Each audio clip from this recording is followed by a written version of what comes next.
បាទនេះកសក់ដែលយើងប្រើជីកប៉ុស IMO process ជាមួយនឹង IMO ធ្វើឲ្យកសក់នេះកាន់ផ្លែកាន់ក្តឹបបានច្រើនជាងអ្វីដែលយើងអត់ប្រើកំប៉ុស IMO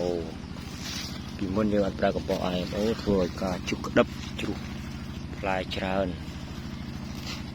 អញ្ចឹងយើងសម្គាល់និងសង្កេតមើល